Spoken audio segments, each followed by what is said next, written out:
So hi friends எல்லாருவன் Premanand silver director of stage. So ஒவ்வொரு நாளும் நம்மளுக்கான ஸ்பெஷல் ட்ரைனிங்ஸில் நிறைய புது புது இன்ஃபர்மேஷன்ஸ் அப்படிங்கிறது இந்த 1 o'clock ட்ரைனிங்கில் கிடச்சிட்டு இருக்கு. லைவ்ல தான் போயிட்டு இருக்கு ஒவ்வொரு நாளும். ஸோ இன்னைக்கு வந்து பார்த்தீங்கன்னா டேட் 11. இன்னைக்கு நிறைய பேருக்கு பார்த்தீங்கன்னா இன்கம் அப்படிங்கிறது அக்கௌண்ட்ல கிரெடிட் ஆகுது. அதாவது நேற்று வந்து நம்மளுடைய விஸ்டேஜ் ஆப்ல நம்ம பார்த்துருப்போம் எவ்வளோ இன்கம் நம்மளுக்கு இந்த மாதம் வருது அப்படிங்கிறத பார்த்துருப்போம்.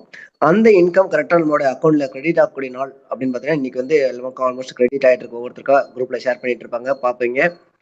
ஸோ இந்த இன்கம் நம்மளுக்கு கிடைக்குது அப்படின்னா அதுக்கான முக்கியமான காரணம் நம்ம கம்பெனியோட விஷன், அதாவது நோக்கம் சொல்லுவாங்க. ஸோ கம்பெனியோட நோக்கம் என்ன அப்படின்னு பார்த்தீங்கன்னா, விசேஷ கம்பெனியோட நோக்கம் என்னன்னு பார்த்தீங்கன்னா ஆரோக்கியம் வருமானம் அப்படிங்கிறது மட்டும்தான். ஸோ அதனாலதான் நம்ம கம்பெனி நேம்லயே விஷு வெல்த்னு வச்சிருக்காங்க. வெல்த் மீன்ஸ் WEALTH அப்படிங்கிறது தான் நார்மல் வேர்டு வெல்த்துக்கு. பட் நம்மளோட கம்பெனி WELLTHன்னு வச்சிருக்காங்க. என்ன அப்படின்னா ஹெல்த் பிளஸ் வெல்த் ரெண்டு சேர்ந்தது தான் அந்த வெல்த் அப்படிங்கிறது. WELLTH அப்படிங்கிறது அது வந்து ஆரோக்கியமான வருமானம் எடுக்கணும் அப்படிங்கிறது தான் கம்பெனி நோக்கம். அப்ப ஆரோக்கியமா இருந்தா மட்டும்தான் செல்வத்தை பெருக்க முடியும். இல்லைன்னா இருக்கக்கூடிய செல்வமும் அழிந்துவிடும் அப்படிங்கிறது தான் உண்மை. ஸோ அப்போ ஆரோக்கியம் அப்படிங்கிறது எந்த அளவுக்கு இம்பார்ட்டன்ட் அப்படிங்கிறத புரிஞ்சுக்கிட்டதுனால தான் ஃபர்ஸ்ட் வெல்னஸ் ப்ராடக்ட்ஸ், அதாவது சப்ளிமெண்ட் நியூட்ரிஷனுக்குள்ள நம்ம விஸ்டேஜ் கம்பெனி அடி எடுத்து வச்சுது.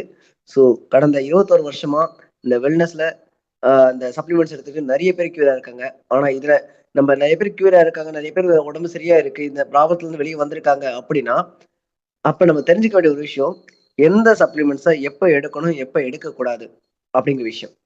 ஸோ சப்ளிமெண்ட்ஸ்னா நிறைய பேருக்கு வந்து மெடிசன் மாதிரி நினைச்சிட்டு இருக்காங்க. ஸோ அது கிடையாது. ஸோ அதுக்கான ஒரு புரிதல் கொடுக்கக்கூடிய ஒரு இடம் தான் இந்த ட்ரைனிங். ஸோ இன்னைக்கு நம்ம பார்க்கக்கூடியது டூஸ் அண்ட் டோன்ஸ்ல பார்ட் 1 பார்க்க போறோம். ஏன்னா இதை பத்தி நம்ம எக்ஸ்பிளைன் பண்ணணும் அப்படின்னா ஆல்மோஸ்ட் ஒரு 2 ஹவர்ஸாவது எடுக்கும். சரிங்களா? இதை பத்தி டீட்டெயில்டா எடுக்கணும் அப்படின்னா. ஸோ அதனால நமக்காக இந்த ஸ்பெஷல் ட்ரைனிங்காக நான் என்ன பண்ணியிருக்கேன்னா, இது வந்து பார்ட் 1 பார்ட் 2 சொல்லி பிரிச்சிருக்கேன். ஸோ ஒவ்வொரு வாரமும் ஒவ்வொரு பார்ட் எடுப்போம். ஸோ அதனால இங்க யாராவது மிஸ் பண்றீங்க அப்படின்னா அவங்க வந்து யூடியூப் பார்த்துட்டு அடுத்த பார்ட் பார்த்தீங்கன்னா அந்த கண்டினியூஷன் கரெக்டாக கிடைக்கும். சரிங்களா? எப்பயுமே நம்ம வந்து என்னன்னா ஒரு ட்ரைனிங் அட்டன் பண்ணும்போது அதோட கண்டினியூஷன் புரிஞ்சுக்கணும், அப்சர்வ் பண்ணிக்கணும் அப்படின்னா அதுக்கு முன்னாடி நடந்த ட்ரைனிங்ஸை நம்ம கண்டிப்பா பார்த்துருக்கணும். அதனாலதான் நம்ம சொல்றது கன்சிஸ்டன்சியா ட்ரைனிங் வாங்க, எந்த ஒரு ட்ரைனிங் மிஸ் பண்ணாதீங்க அப்படிங்கிறதுக்கான காரணமும் அதுதான். நம்ம ஒவ்வொரு நாளும் நம்மளோட நாலேஜ் நம்ம வந்து எடுத்துக்கிட்டே இருக்கோம். சரிங்களா? ஸோ கேப் விடாம எடுக்கணும். அப்படி எடுக்கும்போது நம்ம 100% நாலேஜ் எடுக்கும்போது மற்றவங்க 100% கொண்டு போய் சேர்க்க முடியும். சரிங்களா? ஸோ அந்த மாதிரி நம்ம வெஸ்டேஜ் சப்ளிமெண்ட்ஸை எதெல்லாம் பண்ணணும், எதெல்லாம் பண்ணக்கூடாது, எதெல்லாம் எடுக்கணும், எதெல்லாம் எடுக்கக்கூடாது, எப்போ எடுக்கணும், எப்போ எடுக்கக்கூடாது, இந்த மாதிரி நிறைய விஷயங்கள் இருக்கு. எங்க நியூட்ரிஷன் தானே, நியூட்ரிஷன் ப்ராடக்ட்ஸ் அப்படிங்கிறது சைடு எஃபெக்ட்ஸ் கிடையாதுல்ல. அப்ப யார் வேணா எடுத்துக்கலாம், எப்படி வேணா எடுத்துக்கலாம். S, correct. பட் நியூட்ரிஷன் அப்படிங்கும்போது அளவுக்கு மிஞ்சினால் அமிர்தம் நஞ்சுன்னு சொல்லுவாங்க. ஸோ அந்த மாதிரி எந்த ஒரு பொருளையும் நம்ம வந்து ஒரு குறிப்பிட்ட அளவு தான் நம்ம வந்து கன்சியூம் பண்ணணும் அப்படின்றது. தேவைக்கு ஏற்ற மாதிரி தான் எடுக்கணும். ஸோ நம்ம வருமானம் பத்தலை அப்படிங்கிறதுக்கு ஒரு தேவைக்காக தான் வெஸ்டேஜ் வரும். அந்த மாதிரி நம்ம சாப்பிடக்கூடிய உணவு நம்மளுக்கு பத்தலை அப்படின்னும் போது தான் நம்ம என்ன பண்றோம், நம்ம எக்ஸ்ட்ரா உணவு சமைக்கிறோம். ஸோ உணவு சமைச்சு சாப்பிட்றோம் அப்படின்னா ஹோட்டலுக்கு சாப்பிட்றோம், லிமிடெட் அன்லிமிடெட் 2 ஆப்ஷன் இருக்கு. ஸோ லிமிட்டட்ன்றது யாருக்கு, எனக்கு தேவை இவ்வளவு போதும் அப்படின்றவங்களுக்கு லிமிடெட், அன்லிமிட்டட்னா எனக்கு பத்தலை அப்படின்றவங்களுக்கு எக்ஸ்ட்ரா. புரியுதுங்களா? எனக்கு பத்தாது அப்படின்றவங்களுக்கு. ஸோ இந்த மாதிரி நம்மளோட தேவைக்கு எப்படி நம்ம எடுத்துக்கிறோமோ அந்த மாதிரி நம்மளோட சப்ளிமெண்ட்ஸ் அப்படிங்கிறதும் நியூட்ரிஷன் அப்படிங்கிறதும் நம்ம தேவைக்காக எடுத்துக்கணுமே தவிர்த்து இருக்கேன்றதுக்காக எல்லாத்தையும் மொத்தமா எடுத்துக்கூடாது. ஏன்னா இது வந்து மெடிசன் கிடையாது. இப்படி எடுத்துட்டு இத்தனால சரியாகும், இத்தனால குணமாயிடும் அப்படின்னு சொல்றதுக்கு இது மெடிசன் கிடையாது. ஸோ இட்ஸ் சப்ளிமெண்ட்ஸ் அப்படின்னும் போது உடல்ல உள்ள செல்களை புதுப்பிச்சு அந்த டெட் செல்ஸ் அப்படின்னு சொல்லுவாங்க, இறந்த செல்களை அதை ரிமூவ் பண்ணிட்டு அந்த இடத்துல புது செல் உருவாகிறதுக்கு இது வந்து துணை புரியக்கூடியதுதான் இந்த சப்ளிமெண்ட்ஸ். ஸோ அப்ப எங்க தேவைப்படுது, என்ன தேவைப்படுது, எந்த பிரச்சனைக்காக தேவைப்படுது, இல்ல எனக்கு எந்த பிரச்சனையுமே இல்ல, பட் எனக்கு பிரச்சனை வராம பாத்துக்கணும், என் ஃபேமிலியில அந்த மாதிரி ஆல்ரெடி பிரச்சனை இருக்கு, ஸோ எனக்கு அந்த மாதிரி பிரச்சனை வந்துடக்கூடாது, இல்ல வெளியில நான் நிறைய பாக்குற இந்த மாதிரி பிரச்சனைகள் இருக்கு, அந்த பிரச்சனைகள்லாம் எனக்கும் வந்துடக்கூடாது. ஸோ அப்ப அந்த தேவை அப்படிங்கிறது ஒவ்வொருத்தருக்கும் மாறுபடுது, ஒவ்வொரு கால சூழ்நிலையிலும் மாறுபடுது, எல்லாமே மாறுபடுது. ஸோ அப்படி மாறுபடும் போது நம்ம எப்ப என்ன தேவைன்னு பார்த்து நம்ம எடுத்துக்கிட்டோம் அப்படின்னா கண்டிப்பா நம்ம உடலை ஆரோக்கியமா வச்சுக்க முடியும். அப்படி நம்ம ஆரோக்கியமா இருக்கோம் அப்படின்னா நம்மளால ஒரு நாள் ஃபுல்லா எனர்ஜியா ஒர்க் பண்ண முடியும். நம்ம ஒரு நாள் ஃபுல்லா எனர்ஜியா ஒர்க் பண்றோம் அப்படின்னும் போது அந்த எஃபர்ட் அப்படிங்கிறது நம்மளுக்கு கண்டிப்பா 100% ரிசல்ட்டை கொடுக்கும். சரிங்களா? அப்ப நம்ம என்ன செய்யணும் என்ன செய்யக்கூடாது தெரிஞ்சா மட்டும்தான் நம்ம அதை சரியா நம்ம என்ன பண்ண முடியும், கொண்டு போய் நம்ம எடுத்துக்கிறது மட்டும் இல்லாம மத்தவங்களுக்கு கொண்டு போய் சேர்க்க முடியும். சரிங்களா?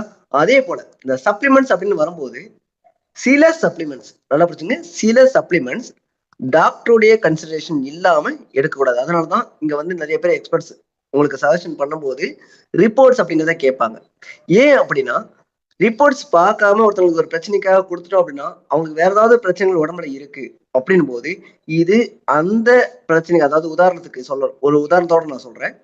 உடம்புல இப்போ ஒருத்தவங்களுக்கு சுகர் ப்ராப்ளம் இருக்கு. சுகர் வந்து ஒரு 200 250க்கு மேல இருக்கு. அவங்களுக்கு உடம்புல மூட்டு வலி, ஜாயிண்ட் பெயின்ஸ் இந்த மாதிரி இருக்கு. நார்மலா ஜாயிண்ட் பெயின்ஸ் அப்படிங்கிற பெயின் அப்படின்னு வந்தாலே நம்ம கொடுக்கக்கூடியது உடம்புல ஜாயின்ஸ்க்கு குளுக்கோசமின் சஜஷன் பண்ணிடுவோம். அவங்களுக்கு சுகர் இருக்குன்றத அவங்க சொல்லியிருக்க மாட்டாங்க. ஜாயிண்ட் பெயின்ஸ் இருக்குன்னு மட்டும் சொல்றாங்க. நம்ம உடனே குளுக்கோசமின் கொடுக்குறோம். அவங்களுக்கு சுகர் ஒருவேளை 200 250க்கு மேல இருக்கு. அவங்களால கண்ட்ரோல் பண்ண முடியாத அளவுக்கு இருக்கு, மெயின்டைன் பண்ண முடியாத அளவுக்கு இருக்கு. இந்த குளுக்கோசமின் கொடுக்கும்போது என்ன ஆகும்னா இதுல சுகர் கண்டென்ட் இருக்கனால அது இன்னும் இன்க்ரீஸ் பண்ணி கொடுக்கும். சுகரை இன்னும் அதிகப்படுத்திடும், சுகர் லெவலை. அப்ப என்ன ஆகுது, அவங்களுடைய இன்னொரு பிரச்சனையே இது என்ன ஆகுது, இன்னும் அதிகப்படுது. ஒரு பிரச்சனையை சரிப்படுறதுக்காக நம்ம கொடுக்கறது அது வேற ஒரு பிரச்சனையை அதிகப்படுத்துது. சோ இதான் என்ன சொல்லுவாங்கன்னா சைடு எஃபெக்ட்ஸ் அப்படின்னு சொல்லுவாங்க. அவங்க என்ன நினைச்சுப்பாங்க, இது எடுத்ததுனாலதான் எனக்கு வந்துச்சுன்னு நினைச்சுப்பாங்க. கண்டிப்பா கிடையாது. அவங்க உடம்புல ஆல்ரெடி ஒரு பிரச்சனை இருக்கு, அந்த பிரச்சனைக்கு இது தூண்டுதலா அமையுது. புரியுதுங்களா? இன்னொன்னு ஒரு இதா சொல்லணும்னா, ஒரு பழமொழியோட சொல்லணும்னா, எரியிற நெருப்புல எண்ணெய் ஊத்துற மாதிரி. எண்ணெய எங்க ஊத்தணும்னு நமக்கு தெரியும். எரியலைன்னா ஊத்தி எரிய வைக்கலாம். ஆல்ரெடி எரிஞ்சிட்டு இருக்கு, அங்க கொண்டு போய் எண்ணெய் ஊத்துனா என்ன ஆகும், இன்னும் எரிய ஆரம்பிக்கும். அந்த மாதிரி உடம்புல இருக்கக்கூடிய பிரச்சனைகளை நம்ம சரி பண்றதுக்காக கொடுக்கும் போது உடம்புல வேற ஏதாவது பிரச்சனைகள் இருக்கான்னு நம்ம தெரிஞ்சுக்கணும். புரியுதா? சோ அந்த மாதிரி தெரிஞ்சுக்கிட்டு எடுக்கிறதுக்கு பேர் தான் சப்ளிமெண்ட்ஸ். மெடிசனை பொறுத்த வரைக்கும் அப்படி கிடையாது. ஏன்னா டாக்டர்ஸ் வந்து ஒரு பேஷண்டோடைய மொத்த ஹிஸ்டரியும் தெரிஞ்சுக்கிட்டு தான் மெடிசனே சஜஷன் பண்ணுவாங்க. ஆனா சப்ளிமெண்ட்ஸ் வரும்போது நம்ம என்ன பண்றோம்னா ஜென்ரலா அப்படியே அவங்க என்ன பிரச்சனை கேட்கணும் அப்படியே கொடுத்துடுறோம். சோ அந்த மாதிரி கொடுக்க கூடாது அப்படிங்கிறதுக்கான ஒரு அவேர்னஸ் தான் இந்த ட்ரைனிங். சோ அப்ப இதை பத்தி நம்ம டீட்டெயிலா பார்க்கணும் அப்படின்னா ஃபர்ஸ்ட் நம்ம என்ன செய்யணும்னு ஃபர்ஸ்ட் தெரிஞ்சுப்போம், அப்புறம் என்ன செய்யக்கூடாதுன்றதை நான் கொண்டு போறேன். ஓகேங்களா? சோ ஃபர்ஸ்ட் நம்ம செய்ய வேண்டிய விஷயம், நம்ம சப்ளிமெண்ட்ஸ் ஸ்டார்ட் பண்றோம், புதுசா இப்ப நான் ஸ்டார்ட் பண்ண போறேன். அப்ப நம்ம என்ன பண்ணணும், ஒரு ஹெல்த் எக்ஸ்பர்ட்ஸை நம்ம கன்சிடர் பண்ணணும். ஏன்னா இப்பதான் ஃபர்ஸ்ட் டைம் நான் எடுக்க போறேன் அப்படின்னும் போது நான் என்ன எடுத்துக்கலாம், எனக்கு இந்த மாதிரி என்ன உடம்புல ஏதாவது பிரச்சனைகள் இருக்கான்றத ஃபர்ஸ்ட் அனலைஸ் பண்ணணும். அதுக்கு டாக்டரை பார்த்தா மட்டும்தான் நம்ம தெரிஞ்சுக்க முடியும் உடம்புல ஏதாவது பிரச்சனை இருக்கா இல்லையா. இல்லையா எனக்கு இது வரைக்கும் எந்த ஒரு பிரச்சனையும் இல்லை, ரொம்ப சிம்பிள், ஒரு master health checkup. First time நீங்க ஸ்டார்ட் பண்ண போறீங்க, சப்ளிமெண்ட் ஸ்டார்ட் பண்ணலாம்னு ஐடியா வச்சிருக்கீங்க, ஒரு மாஸ்டர் ஹெல்த் செக்அப் எடுத்துருங்க.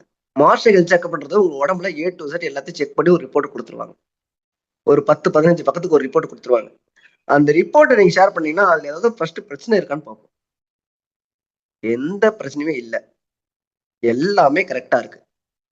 அப்ப ரொட்டேஷன் பேசிஸ்ல நீங்க என்ன பண்ணலாம், சப்ளிமெண்ட்டை ஸ்டார்ட் பண்ணலாம். புரியுதுங்களா? ஸோ இந்த ஒரு 3 months ஒன்ஸ் சப்ளிமெண்ட்ஸை சேஞ்ச் பண்ணிட்டே இருக்கணும்.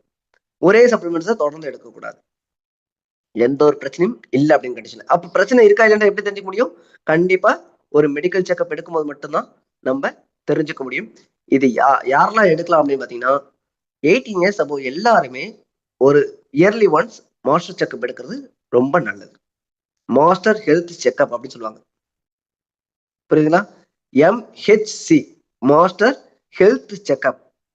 நம்மளுடைய உடம்ப நம்ம ஆரோக்கியமா இருக்கோமா அப்படிங்கிறத தெரிஞ்சுக்கிறதுக்கான ஒரு செக்அப் ரிப்போர்ட்.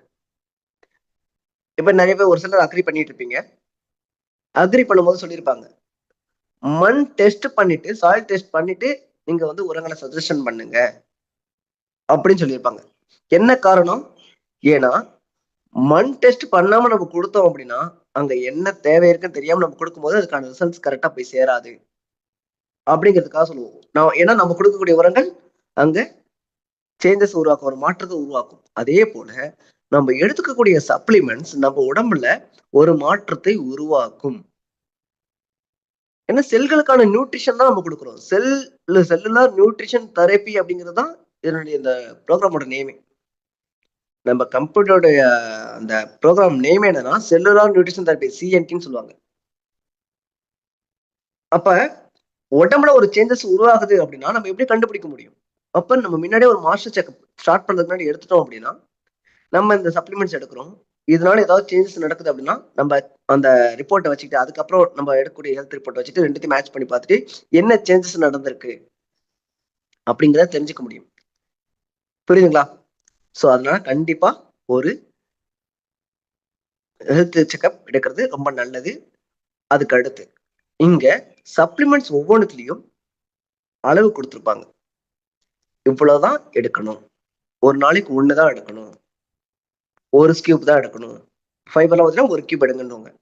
ஷேக்லாம் வந்து பார்த்தீங்கன்னா உடம்பு குறைக்கணும்னா 3 கியூப் எடுங்கன்னு சொல்லுவாங்க. ஸோ அந்த மாதிரி அது என்ன அளவு கொடுத்துருக்கோ அந்த அளவை தாண்டி எடுக்கக்கூடாது. நல்லா புரிஞ்சுக்கங்க. ஒரு நாளைக்கு 2 சப்ளிமெண்ட் சொல்றாங்க அப்படின்னா 2 தான் எடுக்கணும். ஒரு நாளைக்கு 1 தான் எடுக்கணும், 1 தான் எடுக்கணும். ஸோ அந்த என்ன அளவு கொடுக்குறாங்களோ அந்த அளவுல எடுத்தோம்னா அது உடம்புக்கு நல்லது. அதுக்கு அடுத்து இது லேபிள கவனமா படிக்கணும்னு சொல்லுவாங்க. அதாவது என்னன்னா, நம்மளுடைய புக்ஸ் இங்க எல்லாருமே வந்து நிறைய பேர்ட்ட புக்ஸ் இருக்காதுன்னு நான் நினைக்கிறேன். பட் எவ்ரி மந்த் நம்மளுக்கு வந்து பிடிஎஃப் வந்து குரூப்ல ஷேர் பண்றாங்க. உங்களுக்கு தமிழ்ல வேணும் அப்படின்னா, ப்ராடக்ட் கேட்டலாக் புக் வந்து டிஎல்சிப்ல கிடைக்கும். கேட்டீங்கன்னா உங்களுக்கு வந்து குடுப்பாங்க. ஒரு ரூ. 80 தான் அந்த புக்கோட விலை. சரிங்களா? அதுல எந்த ப்ராடக்ட்ட உங்களுக்கு பத்தி தெரிஞ்சுக்கணுமோ, அந்த ப்ராடக்ட்ட பத்தின டீட்டெயில்ஸ் அதுல இருக்கும். சரிங்களா? படிச்சு பாருங்க. ஏன்னா உங்களுக்கு நம்பிக்கை வர்றதுக்காக அதுக்குள்ள என்ன இருக்குன்னு நீங்க தெரிஞ்சுக்கணும்ல. இப்ப நாங்க எக்ஸ்பெர்ட் எடுக்குறோம். எங்களுக்கு தெரியும் நாங்க எடுக்குறோம். பட் நீங்க என்ன யோசிப்பீங்க? இவங்க சொல்றத எப்படி நான் நம்புறது? இவங்க எத பேஸ் பண்ணி சொல்றாங்க? இவங்க சொல்றது கரெக்ட்ன்னு நான் எப்படி ஒத்துக்கிறது? அப்ப அந்த நம்ம என்னானாலும் ஒரு ப்ராடக்ட்ட மேனுஃபேக்சரிங் பண்ணி பப்ளிக் கிட்ட கொண்டு போறாங்க, ஒரு சேல்ஸ்க்கு கொண்டு போறாங்க அப்படின்னாலே, அதுல பின்னாடி என்ன இன்கிரீடியன்ட்ஸ் இருக்கு அப்படிங்கிறத அந்த டப்பாலயே போட்டிருக்கும். நம்மளுடைய வெஸ்டேஜ் கேப்சூல்ஸ் எல்லாத்துலயும் அந்த பாக்ஸ்ல பின்பக்கம் போட்டிருக்கு. அதான் லேபிள்னு சொல்லுவோம். என்ன இன்கிரிடியன்ட்ஸ், எவ்வளோ டோசேஜ் அப்படிங்கிறதுலாம் அதுல மென்ஷன் ஆயிருக்கும். அதுல ஒரு ஒரு கேப்சூல்ல எவ்வளவு எம்ஜி இருக்கு, இல்ல ஒரு ஒரு கேப்சூல்ல எவ்வளவு கிராம்ஸ் இருக்கு அப்படிங்கிற எல்லா விஷயமும் அதுல இருக்கு. இது எதுக்காகனா நம்பிக்கை. நல்லா புரிஞ்சுக்குங்க. ஏன்னா நம்ம பிசினஸ் முழுக்க முழுக்க நம்பிக்கையின் அடிப்படையில் மட்டும்தான் இயங்குது. இங்க பிரெயின் வாஷ் பண்றது நம்மளுடைய நோக்கம் கிடையாது. ஒருத்தவங்களுக்கு புரிய வைக்கிறது அப்படிங்கிறது தான். அண்டர்ஸ்டாண்டிங். என்னைக்கு நம்ம தெளிவா அண்டர்ஸ்டாண்ட் பண்ணிக்கிறோமோ, அப்ப நம்ம ப்ராப்பரா நம்ம எடுத்துக்கவும் முடியும். மத்தவங்களுக்கு சஜஷன் பண்ணவும் முடியும். ஏன்னா நம்ம இங்க நெறைய பேர் வந்து பார்த்தீங்கன்னா, நம்ம எடுத்துக்கிறது மட்டும் இல்லாம, நம்ம நெறைய பேருக்கு நம்ம வாங்கி குடுக்குறோம். அப்ப அவங்களுக்கு ஒரு நம்பிக்கை வரணும். அப்ப நம்ம இந்த விஷயங்கள தெரிஞ்சுக்கிட்டோம் அப்படின்னா, நம்ம அவங்களுக்கு தெளிவா எடுத்து சொல்ல முடியும். அதுல சில ப்ராடக்ட்ஸோட நேம் வந்து அ பயோட்டிக்கல் நேம்னு சொல்லுவாங்க. அதாவது தாவரவியல் பெயர்ன்னு சொல்லுவாங்க. சயன்டிபிக்ஸ் நேம். சரிங்களா? அந்த நேம்ல தான் அதுல இருக்கும். ஏன்னா எல்லாருக்கும் காமனா இது வந்து நம்ம இந்தியாவுல மட்டும் பண்ணல. நம்மளுடைய ப்ராடக்ட்ஸ் ஃபாரினுக்கும் கொண்டு போயிட்டு இருக்கோம். அப்ப இன்டர்நேஷனல் ரூல் அப்படின்றதையும் நம்ம ஃபாலோ பண்ணணும். நம்ம வெறும் கண்ட்ரி ரூல் மட்டும் இல்ல. இன்டர்நேஷனல் ரூலையும் ஃபாலோ பண்ணி ஆகணும். அப்ப as per international health health care rule என்ன அப்படின்னு பார்த்தீங்கன்னா, எந்த ஒரு சப்ளிமெண்ட் ஆகட்டும், மெடிசின் ஆகட்டும், அதுல சேர்க்கப்பட்ட அந்த மூலப்பொருட்கள் இன்கிரீடியன்ட்ஸ் சொல்லுவாங்க. ஸோ மூலப்பொருட்கள கண்டிப்பாக சயன்டிஃபிக் நேம்ல தான் மென்ஷன் பண்ணணும். அப்படிங்கிறது இன்டர்நேஷனல் ரூல். அதாவது WHO இன்டர்நேஷனலா வேற யாரும் இல்ல. வேர்ல்டு ஹெல்த் ஆர்கனைசேஷன் அவங்க குடுத்திருக்கக்கூடிய ரூல். உங்களுக்கு எல்லாருக்கும் தெரிஞ்சிருக்கும். நீங்க காலைல லேர்னிங் வீடியோல கூட பார்த்திருப்போம். ரூல்னா என்ன? கைட்லைன்ஸ்னா என்னன்ட்டு. ஸோ ரூல் அப்படிங்கிறது இத ஃபாலோ பண்ணி ஆகணும் அப்படிங்கிறது. இத ஃபாலோ பண்ணலன்னா டேக் ஆக்ஷன். அப்ப அந்த ரூல நம்ம என்ன பண்றோம்? கரெக்ட்டா ஃபாலோ பண்றோம். அதனால தான் நம்மளோட ப்ராடக்ட்ல இருக்கக்கூடிய ஒவ்வொரு பேரையும் டைரக்ட்டா அந்த நேம் குடுக்காம இன்கிரீடியன்ட்ஸ்ல சயன்ஸ் நேம் குடுத்திருப்பாங்க. பொட்டானிக்கல் நேம் சொல்லுவாங்க அத. தாவரவியல் பெயர். அந்த பேர்ல தான் அத மென்ஷன் பண்ணியிருப்பாங்க. அப்ப அத நம்ம ஏதாவது டவுட் இருக்கு அப்படின்னா, நீங்க Googleல சர்ச் பண்ணா அதோடைய தமிழ் பெயர் வந்துரும். அதோடைய நம்ம என்ன வேர்டிங்ஸ் யூஸ் பண்றோமோ அந்த வேர்ட் எனக்கு வந்துரும். உதாரணத்துக்கு ஆம்லா. பெல்லிசியான்னு சொல்லி போட்டிருப்பாங்க அதுல. பெல்லிசியா அப்படின்னா ஆம்லா. வேற ஒண்ணும் இல்ல. நெல்லிக்கா. நெல்லிக்காவுடைய சயன்டிஃபிக் நேம் தான் அது. ஸோ அந்த மாரி நம்ம கிட்ட இருக்கக்கூடிய எல்லா ப்ராடக்ட்ஸ்லயும் அதுல மென்ஷன் பண்ணக்கூடிய பெயர்கள் என்ன பார்த்தீங்கன்னா, சயன்ஸ் நேம். பொட்டானிக்கல் நேம்னு சொல்லுவாங்க. சரிங்களா? ஸோ அதனால இதெல்லாம் நம்ம தெரிஞ்சு வச்சிருக்கணும். அதுக்கு அடுத்து இந்த சேமிக்கிறதுன்றது வேற எதுவும் இல்ல. நான் உங்களுக்கு ஏன்னா இத நான் எனக்கு இத எஜுகேட் பண்ணும்போது இது ஃபுல் அண்ட் இங்க எனக்கு இங்கிலீஷ்ல சொல்லிக் குடுத்தாங்க. பட் உங்களுடைய புரிதலுக்காக நான் இங்க தமிழ்ல மாத்திருக்கேன். சேமிக்கிறது அப்படிங்கிறது ஸ்டோரேஜ்.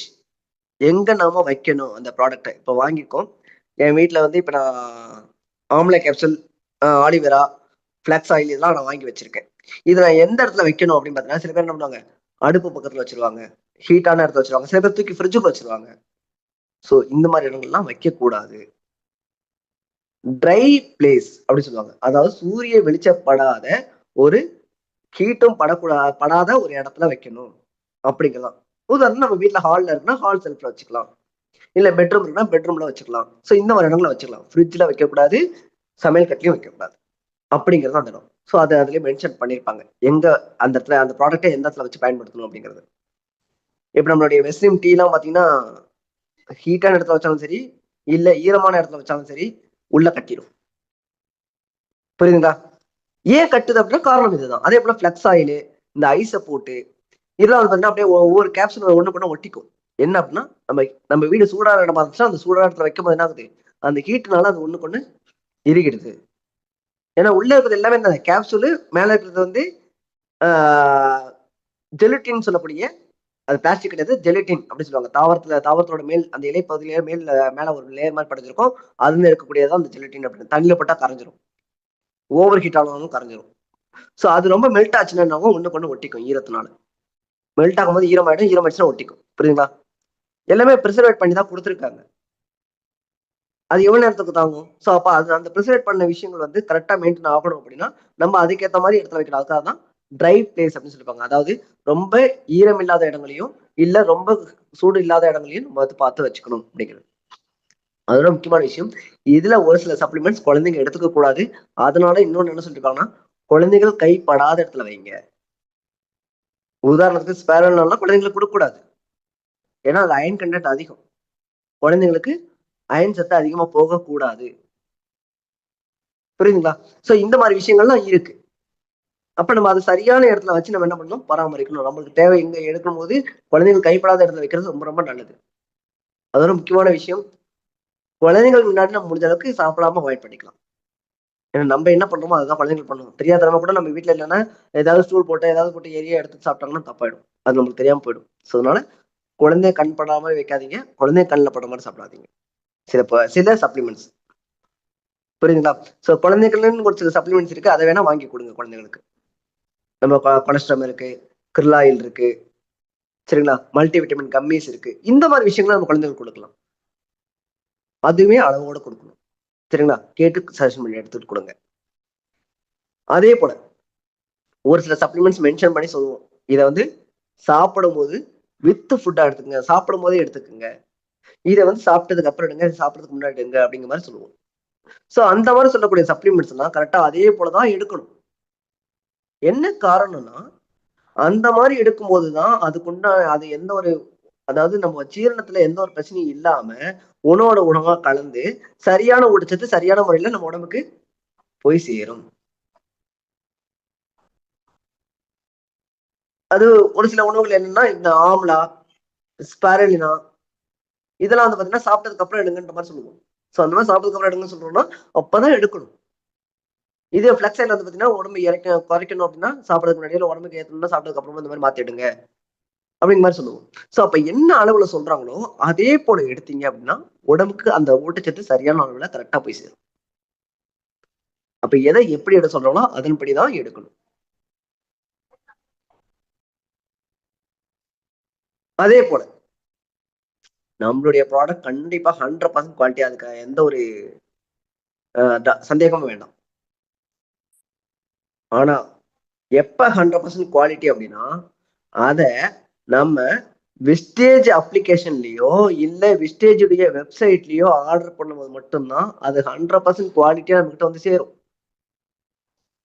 நீங்க அத பிளிப்கார்ட்லயோ அமேசான்லயோ மீஷோலயோ எனக்கு வந்து ரேட் கம்மியா கிடைக்குது, சீப்பா கிடைக்குது அப்படின்னு சொல்லிட்டு நம்ம வெஸ்டேஜ் சப்ளிமெண்ட்ஸ் தான் இது குவாலிட்டின்னு சொன்னாங்களே, 100% குவாலிட்டி சொன்னாங்களே அப்படின்னு சொல்லி நீங்க போய் ஆர்டர் போட்டீங்கன்னா அதுல இருக்கக்கூடிய ப்ராடக்டோடைய தரத்துக்கு கம்பெனி எந்த ஒரு உத்தரவாதமும் கொடுக்காது. நல்லா புரிஞ்சுக்குங்க. இது வந்து கம்பெனியே அபிஷியலா நோட்டீஸ் கொடுத்தாச்சு எல்லாருக்கும். சோ புதிதாக வரக்கூடிய நபர்களுக்கு இதை எஜுகேட் பண்ணுங்க. எப்ப அது 100% குவாலிட்டியா நம்ம கைக்கு வந்துரும்னா, நம்ம நேரடியா அத கரெக்ட்டா விஸ்டேஜ்ல வெப்சைட்லயோ, விஸ்டேஜ் ஆப்லயோ ஆர்டர் போடும்போது மட்டும் தான் நம்மட்ட இல்லையா வாங்குறோம்னா டிஸ்ட்ரிபியூட்டர் விஸ்டேஜ் பண்ணக்கூடிய டிஸ்ட்ரிபியூட்டர்ட்ட வாங்கும்போது. அதுக்கான பில் அவங்க வச்சிருக்கணும். நல்லா புரிஞ்சுக்கங்க. ஒரு சில விஸ்டேஜ்ல ஐடி போட்டுருவாங்க. ஆனா மீஷோலயோ, அமேசான்லயோ இல்ல பிளிப்கார்ட்ல ஆர்டர் போட்டு வாங்கி கொடுத்துருவாங்க ஒரு சிலர். ஸோ அதனால அந்த மாதிரி நம்ம பண்ணக்கூடாது. இது ஒரு சிலர் பண்ணிட்டு இருக்காங்க, அந்த மாதிரி நம்ம பண்ணிடக்கூடாது. நம்ம சரியான ஒரு சிஸ்டத்தை ஃபாலோ பண்ணிட்டு இருக்கோம், ஒரு சரியான டீம் சரவணன் டீம்ல இருக்கோம் அப்படின்னும் போது யோசிச்சு பாருங்க எந்த அளவுக்கு ஜென்யூனா இருக்கணும். ஜென்யூனா இருந்தா மட்டும்தான், நேர்மையா இருந்தால் மட்டும்தான் நம்ம பிசினஸா கொண்டு போய் சேர்க்க முடியும். மத்தவங்களோட ஆரோக்கியத்தையும் நம்ம பராமரிக்கணும் அப்படின்னா ரொம்ப ரொம்ப முக்கியமான ஒரு விஷயம். ஸோ தரமான பொருளை நம்ம கம்பெனி கொடுக்கறதுனா அந்த தரமான பொருளை தரமான கொண்டு போய் சேர்க்கணும் அப்படின்னா நம்ம வெஸ்டேஜ் நிறுவனத்துல இணைஞ்சிருக்கோம் அப்படின்னா வெஸ்டேஜ் அப்ளிகேஷன்லயோ இல்ல வெஸ்டேஜ் வெப்சைட்லயோ மட்டும்தான் ஆர்டர் போட்டு பொருளை வாங்கணும். இல்ல வெஸ்டேஜ் டிஎல்சிபி, அதாவது அபிஷியலா வச்சிருக்கக்கூடிய வெஸ்டேஜ் டிஎல்சிபி. ஒரு சிலர் சும்மா கூகுள்ல போய் செக் பண்ணிட்டு இங்க வெஸ்டேஜ் இருக்குன்னு சொல்லிட்டு போய் வாங்குவாங்க. ஸோ அவங்க எல்லாம் டிஸ்ட்ரிபியூட்டரா கூட இருக்கலாம், இல்ல வெளியில வேற ஏதாவது ப்ராடக்ட் வாங்கி விற்கிறவங்களா இருப்பாங்க. ஸோ நம்மளுடைய கம்பெனி வெப்சைட்லயோ இல்ல கம்பெனி அப்ளிகேஷன்லயோ வெஸ்டேஜ் பிரான்ச்சஸ் சொல்லி இருக்கு. அதுல இருக்கக்கூடிய அந்த ரிஜிஸ்டர் பண்ண அந்த லொகேஷன்ல மட்டும்தான் இயங்கக்கூடியது மட்டும்தான் அபிஷியல் டிஎல்சிபி.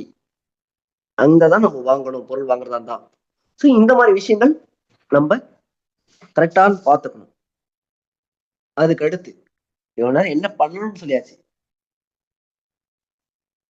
ஏன்னா எந்த அளவுக்கு சரியான இடத்துல இருக்கும்ன்றது தெரிஞ்சிச்சு. ஸோ அதனால என்னென்ன பண்ணணும்னு சொல்லியாச்சு. என்னென்னலாம் பண்ணக்கூடாது. ஸோ ஏற்கனவே சொன்ன மாதிரிதான் நம்ம எடுக்கிற டோசேஜ் அந்த டோசேஜை மீறி எடுக்கக்கூடாது. ஒரு அளவு உங்களுக்கு பிரெஸ்கிரைப் பண்றாங்க, இது வந்து 2 எடுங்க இல்ல 3 எடுங்கன்னு சொல்றாங்கன்னா 2 சொன்னாலும் 2 எடுக்கணும், 3 சொன்னா 3 தான் எடுக்கணும். அந்த அளவை தாண்டி எடுத்துக்கூடாது. சில பேர் என்ன பண்ணுவாங்கன்னா 2 எடுத்தா வந்து 1 வாரத்துல சரியாகுன்றாங்க. அப்ப நான் 1 வாரம்னா மொத்தம் 14. அப்ப 14 ஒண்ணா போட்டா ஒரே நாள் சரியாயிடுமா?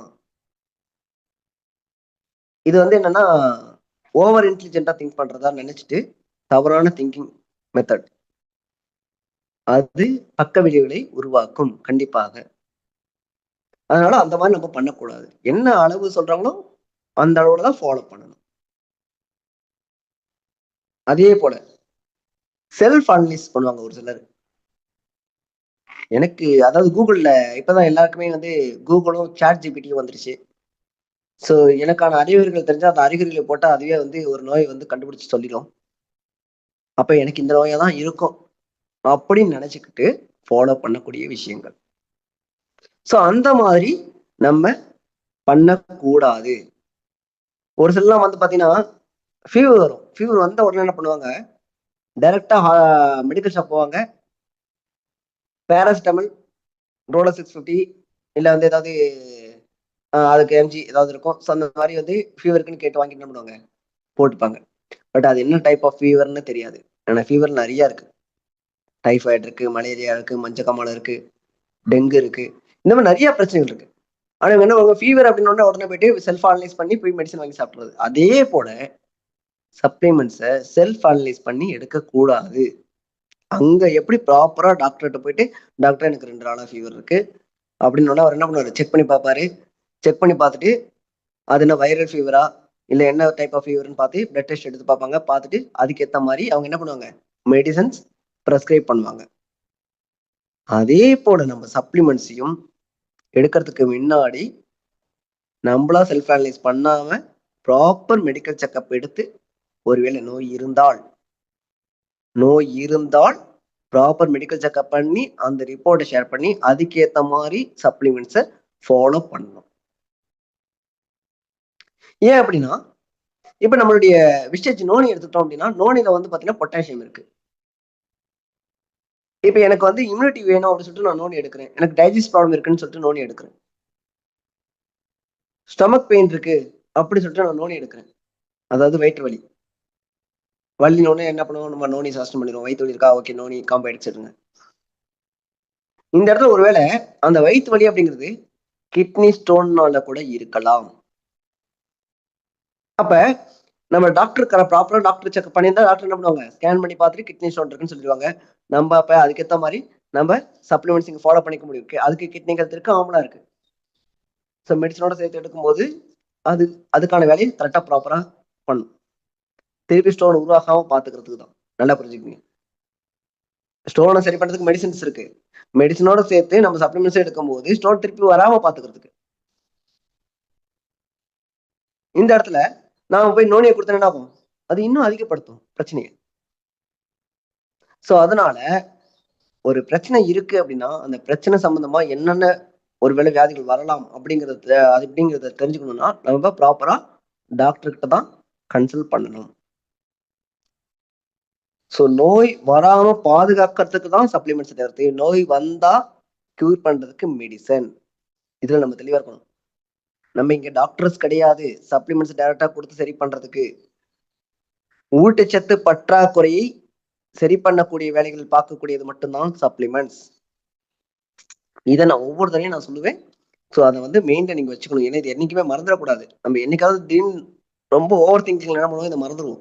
இது என்னைக்குமே மறக்கூடாது. ஊட்டச்சத்து பற்றாக்குறையை சரி பண்றது மட்டும்தான் சப்ளிமெண்ட்ஸோட விட்டமின்ஸ் மினரல்ஸ் உடம்புல பற்றாக்குறை இருக்கா அதை சரி பண்றதுக்கு சப்ளிமெண்ட்ஸ்.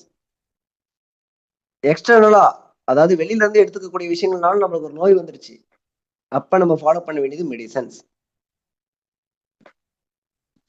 சோ அதனால நம்ம எடுத்துக்கக்கூடிய சப்ளிமெண்ட்ஸை ஒருவேளை அந்த மாதிரி நம்ம செக் பண்ணாம எடுத்துட்டோம், நம்ம வந்து ஹெல்த் செக்அப் பண்ணாம டைரக்டா ஒரு சப்ளிமெண்ட்ஸ் எடுத்துட்டோம், இதனால எனக்கு ஒரு சில பாதிப்புகள் வருது. உதாரணத்துக்கு எனக்கு வந்து லூஸ் மோஷன் வருது, நான் உடனே என்ன பண்ணணும், கண்டிப்பா டாக்டர் தான் போய் பார்த்து ஆகணும். சோ அதை வந்து நான் அவாய்ட் பண்ணிட்டு திருப்பி இல்ல இது எடுத்தா திருப்பி சரியாயிடும் அப்படின்னு சொல்லிட்டு எடுக்கக்கூடாது. பட் டாக்டர்கிட்ட போயிட்டு நம்ம என்ன பண்ணணும், இந்த மாதிரி எடுத்து இந்த மாதிரி எனக்கு ஆச்சு, இது என்ன ப்ராப்ளம் அப்படிங்கிறத நம்ம செக் பண்ணிட்டு வயிற்றுல என்ன ப்ராப்ளம் இருக்குன்றத பார்த்துக்கிட்டு அதுக்கப்புறமா என்ன பண்ணணும், நம்ம மெடிசன்ஸை ஃபாலோ பண்ணணும். அதுக்கு தகுந்தாற் போல சப்ளிமெண்ட்ஸ் மாத்திக்கணும். ஸோ ஏதாவது சைட் எஃபெக்ட்ஸ் வந்துச்சுன்னா கண்டிப்பா அதை வந்து ஒதுக்கி வைக்க வேண்டாம். உங்களுக்கு ஏதாவது வாமிட் வருது, இல்ல எனக்கு தலை சுத்தல் இருக்கு, இந்த சப்ளிமெண்ட்ஸ் எடுக்கிறதுனால எனக்கு இதுக்கு முன்னாடி கிடையாது, இது எடுக்கும்போது இந்த மாதிரி பிரச்சனைகள் இருக்கு அப்படின்னா கண்டிப்பா டாக்டர்ஸ் போய் ஒரு தடவை கன்சிடர் பண்ணுங்க. சப்ளிமெண்ட்ஸ்னால அது நடக்கல, ஏற்கனவே உடம்புல அதுக்கு தகுந்த மாதிரி அது எடுக்கக்கூடாது அப்படிங்கிறதுக்கு ஏற்ற மாதிரி வேற ஏதாவது உடம்புல பிரச்சனை இருக்கும், அந்த பிரச்சனைனாலதான் இந்த சப்ளிமெண்ட்ஸ் எடுக்கும்போது அந்த பாதிப்பு காட்டுது, அந்த சிம்டம்ஸ் காட்டுது, அவ்வளவுதான் சிம்பிள். இது எடுத்ததுனால அந்த பிரச்சனை வரல, ஆல்ரெடி உங்க உடம்புல வேற ஒரு பிரச்சனை இருந்திருக்கு, அந்த பிரச்சனைக்கு இதை வந்து தூண்டுதலா அமையுது, அதை வந்து எடுத்து காட்டுது உடம்புல. புரியுதுங்களா? உடனே யாரும் பயந்துட வேண்டாம், இது எடுத்ததுனால ஓகே ஒரு சில சப்ளிமெண்ட்ஸ் வந்து சைட் எஃபெக்ட் காட்டும் அப்படிங்கிற மாதிரி யோசிக்க வேண்டாம். இது என்ன எதனால அந்த சைட் எஃபெக்ட் அப்படின்னா இப்ப நான் சொன்ன மாதிரி தான். சரிங்களா? அதனால உங்களுடைய ஹெல்த்தை முழுக்க முழுக்க ஏற்கனவே ஃபர்ஸ்ட் செய்ய வேண்டியதுலாம் நான் சொல்லியிருப்பேன். நீங்க சப்ளிமெண்ட் ஸ்டார்ட் பண்றீங்கன்னா ஃபர்ஸ்ட் மாஸ்டர் ஹெல்த் செக்அப் எடுத்துருங்க அப்படின்னு சொல்லியிருப்பேன். எது தேவையோ தேவையான சப்ளிமெண்ட்ஸ் அதுக்கு இந்த மாதிரி பார்த்து எடுத்துக்கலாம் அப்படிங்கிறதுக்காக. அதே போலதான் ஒரு சில சப்ளிமெண்ட்ஸ் நம்மளுடைய உடம்புல சிம்டம்ஸ் காட்டும். சிலருக்கு நான்வெஜ் ஒத்துக்காது, அந்த நேரத்தில் போயிட்டு கிர்லாயில் எடுக்கிறோம். கிர்லாயில் வந்து இட்ஸ் கிரில் ஃபிஷ்ல இருந்து எடுக்கக்கூடியது. ஸோ ஒருவேளை ஸ்கின் ரேஷஸ் வரலாம். அப்படி வரும்போது அதுக்கான காரணம் இந்த சப்ளிமெண்ட்ஸ் எடுத்ததுனால கிடையாது, அவங்களுக்கு ஆல்ரெடி உடம்புல வேற ஒரு நோய் இருக்கு, நான்வெஜ் எடுக்கக்கூடாதுன்னு டாக்டர் சொல்லியிருப்பாங்க, அதை இங்க ஷேர் பண்ணிருக்க மாட்டாங்க. அப்ப இது எடுக்கும் போது அந்த பிரச்சனை திருப்பி வர்றதுக்காக இருக்கும். அதனால அவங்க இந்த மாதிரி விஷயங்களை நம்ம என்ன பண்ணணும், நம்மளோட ஹெல்த் ஸ்டடி பண்ணிட்டு எதை எடுக்கணும் எதை எடுக்கக்கூடாதுன்னு தெரிஞ்சுட்டு எடுக்கணும். ரொம்ப ரொம்ப முக்கியமான ஒரு விஷயம். அதாவது இல்லீகலா சில ட்ரக்ஸ் எல்லாம் பயன்படுத்துறாங்கல்ல, அந்த மாதிரி சப்ளிமெண்ட்ஸ் தயவு செஞ்சு யாரும் பயன்படுத்தாதீங்க. நிறைய நான் கேள்விப்படுறேன். வீட்டு பிரச்சனை வந்துச்சுன்னா எப்படி தூக்க மாத்திரை வந்து மொத்தமா எடுத்து போட்டுக்கிறாங்க, அந்த மாதிரி சப்ளிமெண்ட்ஸ் எடுத்து போட்டுக்கிறாங்க நிறைய பேர். எனக்கு நினைச்ச ஒரு பக்கம் சிரிப்பு வருது, ஒரு பக்கம் நினைச்ச பரிதாபமா இருக்கு. என்ன அப்படின்னா சப்ளிமெண்ட்ஸ் நோக்கமே ஊட்டச்சத்து பற்றாக்குறை சரி பண்றதுதான், ஒரு நல்லதுக்காக நம்ம வந்து கொடுத்துட்டு இருக்கோம். இது இந்த மாதிரி காரணத்துக்காக பயன்படுத்துறாங்க. அந்த மாதிரி யாரும் தெரிஞ்சவங்களுக்கு அவேர்னஸ் கொடுங்க. ஸோ ஃபர்ஸ்ட் இங்க வந்து நம்ம வந்து எப்படி இருக்கணும்னா போல்டா இருக்கணும், கான்ஃபிடண்டா இருக்கணும், நம்பிக்கையோட இருக்கணும், மோட்டிவேட்டரா இருக்கணும், மற்றவங்களுக்கு ஒரு நல்ல உதாரணமா இருக்கணும். ஸோ அதனால வேற எந்த ஒரு நோக்கத்துக்காகவும் நம்ம சப்ளிமெண்ட்ஸை பயன்படுத்த வேண்டாம் அப்படிங்கிறத நான் இந்த இடத்துல பதிவு பண்றேன். ஏன் நிறைய பேர் நான் கேள்விப்பட்டதுனால இந்த ஒரு பாயிண்ட் ஆட் பண்ணியிருக்கேன். சரிங்களா? So don't do this. இதை வந்து நீங்க யாருக்காவது சஜஷன் பண்றீங்கன்னா கூட ஜஸ்ட் அவங்களுக்கு அதை வந்து புரிய வைங்க இந்த விஷயங்களை. சரிங்களா? சில பேர் நம்ம வீட்டில் வாங்கி வச்சிருப்போம், நம்மளுக்கு தெரியும் சப்ளிமெண்ட்ஸோட நோக்கம் என்னன்ட்டு. அவங்க என்ன பண்ணுவாங்க, ஏதாவது பிரச்சனைனால எடுத்து போட்டுக்கிறாங்க. ஸோ இந்த மாதிரி விஷயங்கள் நடக்க வேண்டாம் அப்படிங்கிறத நான் இந்த இடத்துல சொல்றேன். ரீசெண்ட் டேஸ்ல நிறைய எனக்கு நியூஸ் வந்துச்சு, அதனால இதை ஆட் பண்ணியிருக்கேன். சரிங்களா? ஸோ அதுக்கு அடுத்து ஆர்கானிக் ரொம்ப ரொம்ப முக்கியமான ஒரு விஷயம். நிறைய பேருக்கு புரியறது இல்ல, ஆர்கானிக்னா என்ன, நேச்சுரல்னா என்ன அப்படிங்கிறது அந்த டிஃபரன்ஸ் தெரியறது இல்ல. ஸோ இது வந்து ஆர்கானிக் கிடையாது, இட்ஸ் அ நேச்சுரல். நல்லா புரிஞ்சுக்கங்க. ஆர்கானிக் வேற, நேச்சுரல் வேற. ஓகேங்களா? நேச்சுரல் அப்படிங்கிறது இயற்கையா உருவாக்கக்கூடிய அந்த ப்ராடக்ட்ல இருந்து அதோட எக்ஸ்ட்ராக்ட் எடுத்து கொடுக்கறது பேர் நேச்சுரல். அப்ப அதுல கண்டிப்பா என்ன பண்ணுவாங்க, அந்த எக்ஸ்ட்ராக்டை ரிமூவ் பண்ணும். அதுல இருந்து ஒரு ஒரு ஒரு ஊட்டச்சத்தை பிரிச்சு எடுக்கணும் அப்படின்னா கண்டிப்பா அங்க ஒரு கெமிக்கல் ஃபார்மேஷன் நடந்தா ஆகணும். பட் அதனாலதான் நம்ம வந்து நேச்சுரல் சொல்றோம். ஆர்கானிக் நம்ம சொல்ல மாட்டோம். விச் இஸ் ஆர்கானிக் அப்படின்னு பாத்தீங்கன்னா, நீங்க ஒரு ஆம்லா, அதாவது நெல்லிக்காயை முழுசா எடுத்து சாப்பிடுறீங்க, இட்ஸ் ஆர்கானிக். புரியுதுங்களா? அதே கெமிக்கல் உரத்துல தயாரிச்சாங்கன்னா அது ஆர்கானிக் சொல்ல முடியுமா?